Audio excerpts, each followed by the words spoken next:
Hey guys, it's Mel. Welcome back to my channel.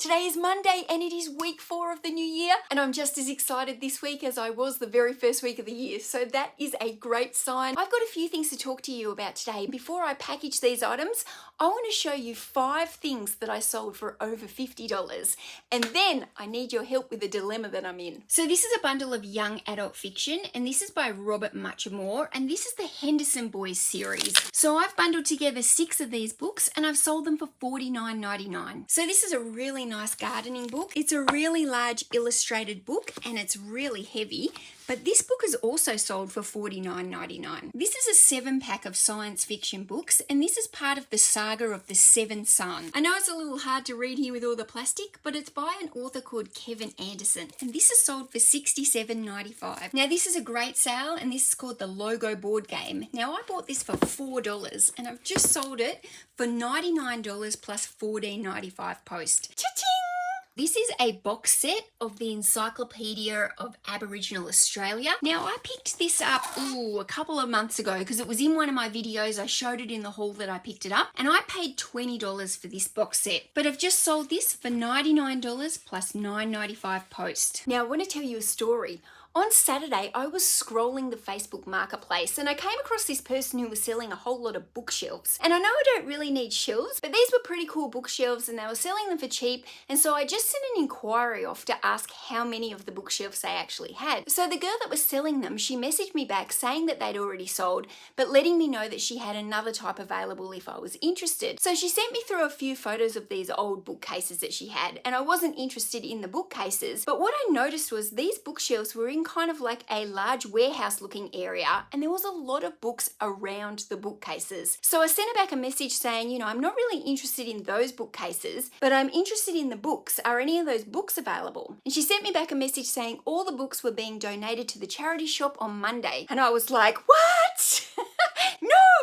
So I sent back another message saying, well, would you be interested in selling any of those books first? She said, if you want to chat to the owner, he'll be in the warehouse today until 3 o'clock, and after that, he will be closed for good. And so I was like, oh my goodness, where is the address? And I will be in my car in a second. So in reality, I still had no idea about any of these books. So it turns out it was an online bookshop, and the man who was running it was 77 years old and he was retiring. Now, he was actually mostly selling on Amazon. He told me that he'd had an eBay account for many years, however, he'd stopped selling on that a while ago. So when I went into the warehouse, all the books were new. None of them were secondhand. So I went in and had a really good chat with him, and I told him I was just a small-time eBay seller who was working from home in the garage.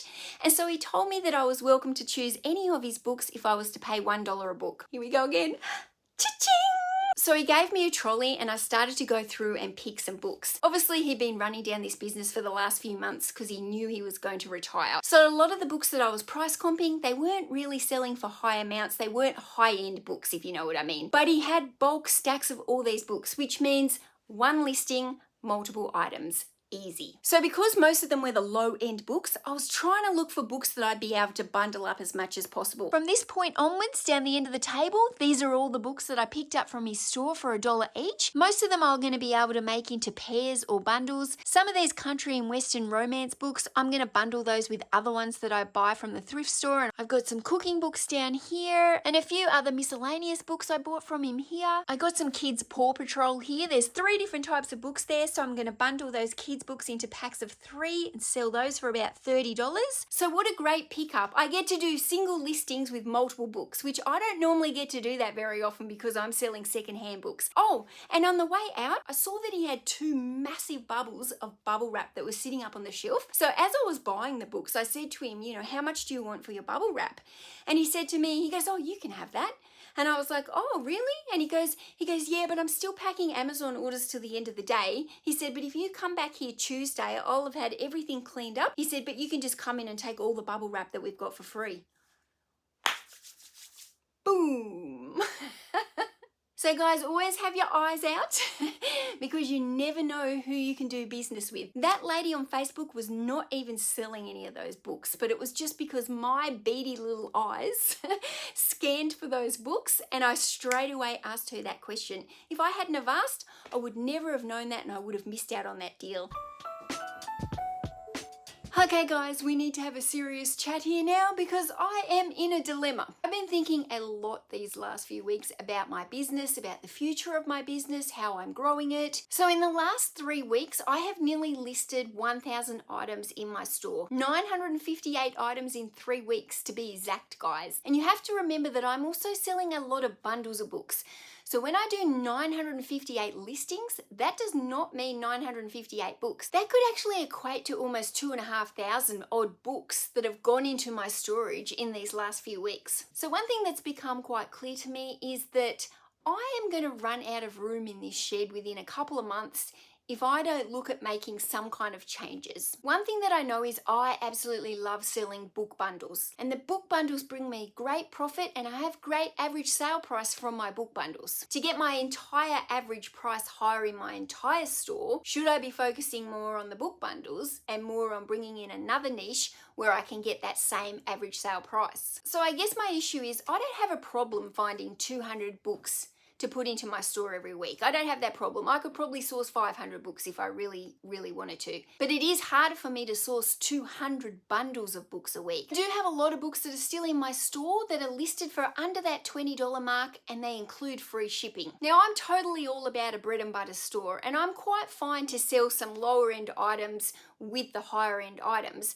However, I don't want to be filling up my store with more lower end items than I do with higher end items. I want to be filling up my store with $25, $30, $35, $40 plus books or book bundles. I don't have room in this storage shed anymore to be listing books that are under the $20 mark. So what I'm actually thinking is I need to introduce another category of items into my store that, one, isn't going to take up as much room as books, and two, that's easy for me to source. Now, when I recently bought that big hoarder's haul, and it's been full of all these little bits and pieces, glassware, ornaments, vintage games, although they have been very interesting, they are worth a lot of money, I have learnt that I know absolutely nothing. I know nothing about these items. And I've also learnt I don't like shipping them. Every time I have to post one of these breakable items, I am like, ugh. I don't have much room to store all these different sized boxes and packing boxes and large rolls of bubble wrap and all these different types of things. I don't have a lot of room for it here. So my only real option that I feel like I'm quite knowledgeable in the area of is clothing. Clothing. So I did clothing for a couple of years. I was reselling clothing, I was fast at clothing, I had good systems for clothing, I knew what to source for clothing. However, I kind of just fell out of love with clothing. For me to do clothing, it means I have to pack up all the table, pull it all away, get all the lighting right here. Yeah. It's a mental thing for me. So I guess I'm just going through a lot of thought process at the moment and wanted to talk it through with you guys, and maybe you can give me your opinion. I like my average sale price range where my bundles are sitting. So I know that if I did some clothing, my average sale price would probably be equivalent to my average sale price that I'm selling my book bundles for. I don't want to just dive in to going, yep, I'm going to become a clothing seller again, because I don't know. I'm still got that in my guts. I'm like, I don't want to be a clothing seller.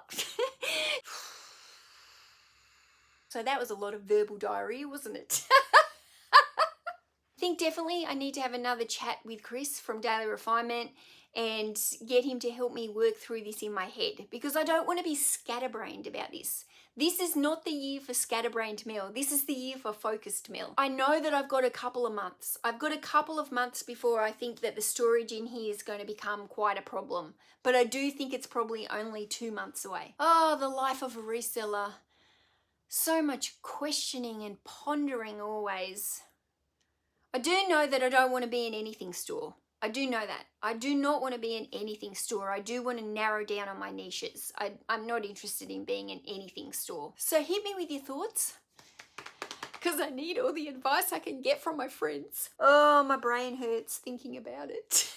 Thanks guys for watching, and I'll see you in another couple of days for another day in the life with Mel. Bye.